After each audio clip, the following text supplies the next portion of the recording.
अहमदाबाद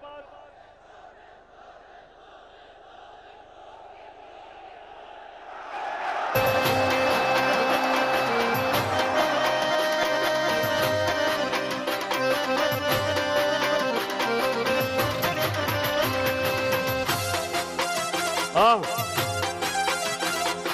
लोटे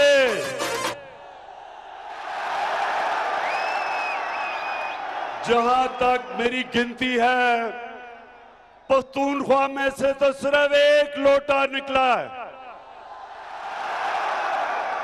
और जहां तक मुझे बताया गया अभी तक वो लोटा पेशावर आने की उसने जुर्रत नहीं की। इंशाअल्लाह जिधर भी ये लोटे जाएंगे पाकिस्तान में, जिधर भी जाएंगे इनको दो नारे लगेंगे।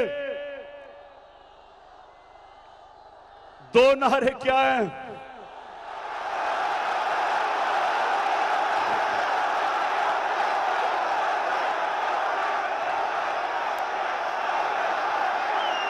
एक लोटों को नारा लगेगा ज़मीर फरोश चोर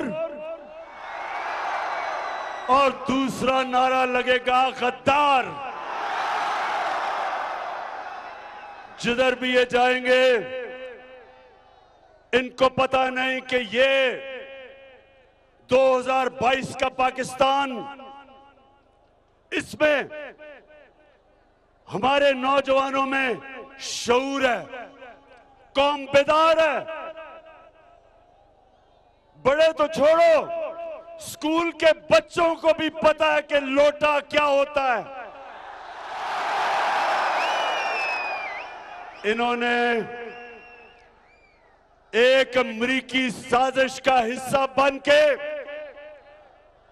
अमरीकी साजिश का हिस्सा बनके एक 22 करोड़ पाकिस्तानियों की मुंतखब हुकूमत को साजिश के तहत हटाया और इनके साथ शामिल थे यहां के मीर जाफर और मीर सादिक। नौजवानों, ये कौन थे मीर जाफर और मीर सादिक? जिनको नहीं पता मैं फिर से बता दूं, मीर जाफर जो मुसलमानों का, मुगलों का गवर्नर सिराजुद्दौला था, उसका सिपहसालार था, कमांडर इन चीफ था। उसने अंग्रेजों के साथ मिलके गद्दारी की सिराजुद्दौला से, मुसलमानों से। अंग्रेज जीते, अंग्रेजों ने बंगाल जो मुगलों का सबसे अमीर सूबा था, सबसे ज्यादा पैसा बंगाल से आता था, वो सूबे को मीर जाफर की वजह से अंग्रेजों के गुलामी में गया और उसी जो सबसे अमीर सूबा था वहां कहत पड़े। अंग्रेजों ने इतना लूटा कि लाखों लोग भूख से मर गए वहां। और जब अंग्रेज गया 200 साल बाद तो वो बंगाल हिंदुस्तान का सबसे गरीब सूबा बन गया। और मीर सादिक वो था जिसने टीपू सुल्तान से आखिर में जाके अंग्रेजों के साथ मिलके गद्दारी की और टीपू सुल्तान की शहादत हुई। और मैसूर जो टीपू सुल्तान की सल्तनत थी अंग्रेजों की गुलामी में चली गई।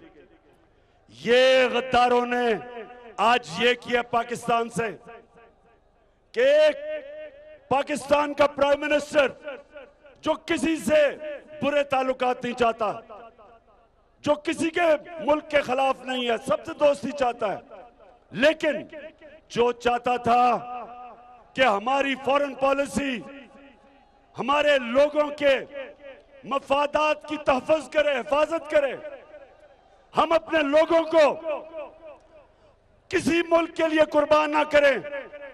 जिस तरह अंग्रेजों अमेरिकनों के साथ मिलके हमने जो उनकी जंग लड़ी, 80,000 पाकिस्तानियों की कुर्बानी दी गई, हमारा कबायली इलाका उजड़ गया, 100 अरब डॉलर से ज्यादा हमारे मुल्क को नुकसान हुआ। मैं कभी इस तरह की फॉरेन पॉलिसी मानने के लिए नहीं तैयार था।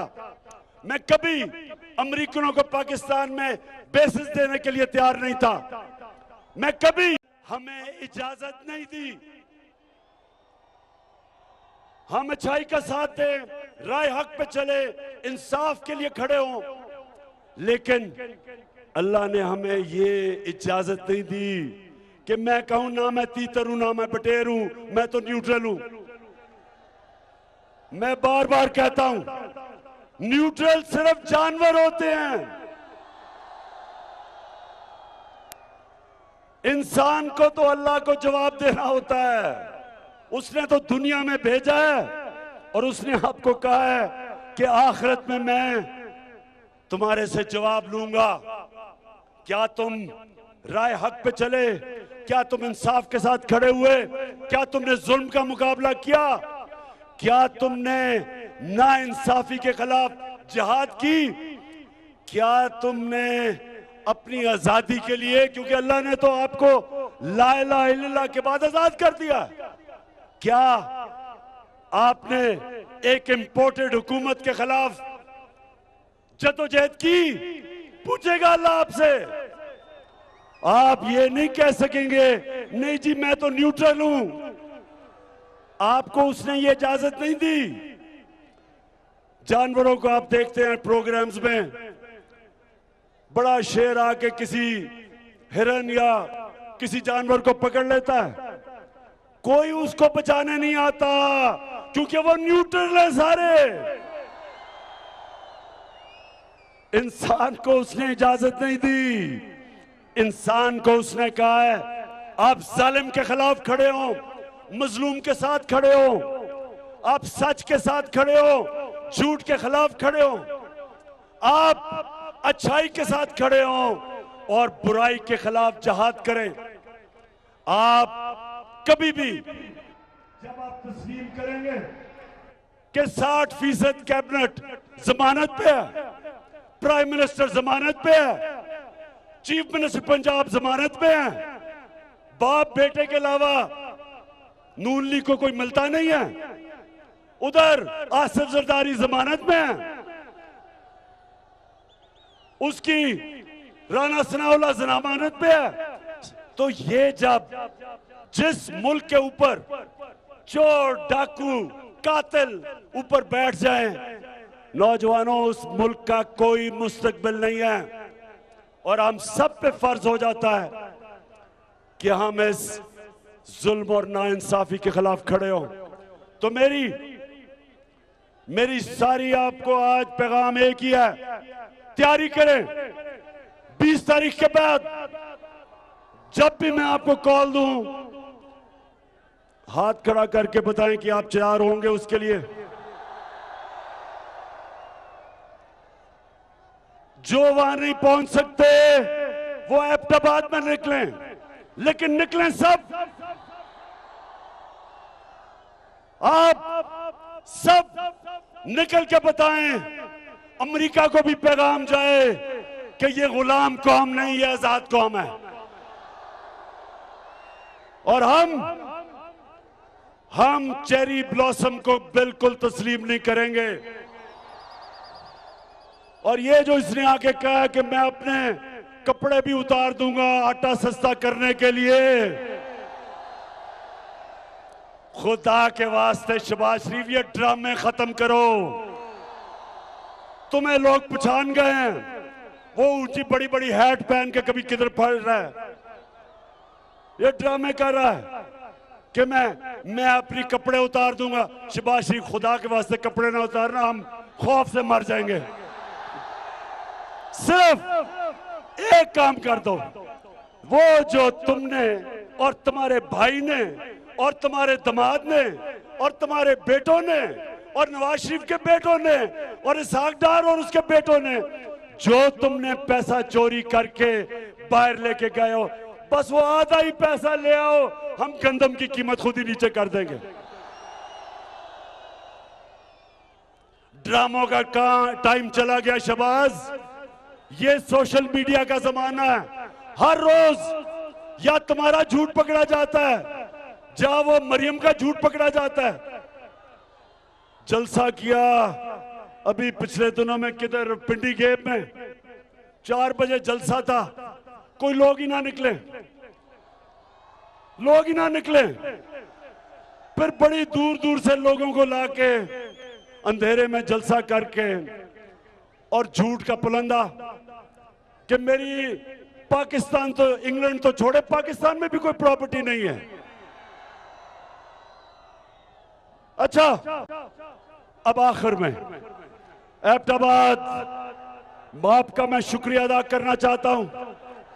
जिस तरह आपने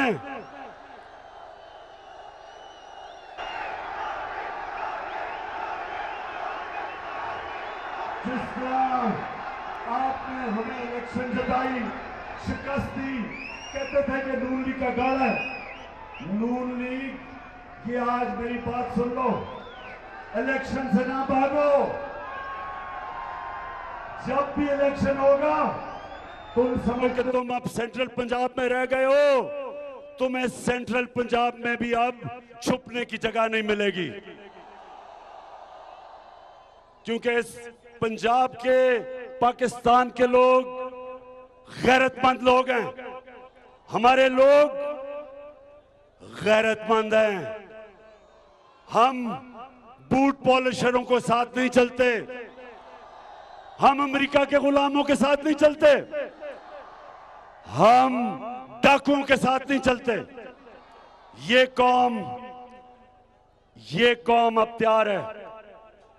75 साल के बाद मेरी कौम तैयार है उस पाकिस्तान की तरफ जाने के लिए जो हमें कायदे आजम, जिस पाकिस्तान के लिए उन्होंने अपनी जान कुर्बान की, उस पाकिस्तान के लिए हम तैयार हैं। और इंशाअल्लाह जब हम इस्लामाबाद पहुंचेंगे, जब इस्लामाबाद में 20 लाख लोग पहुंचेंगे, तो वो पाकिस्तान हम सबको नजर आना शुरू हो जाएगा। पाकिस्तान जिंदाबाद।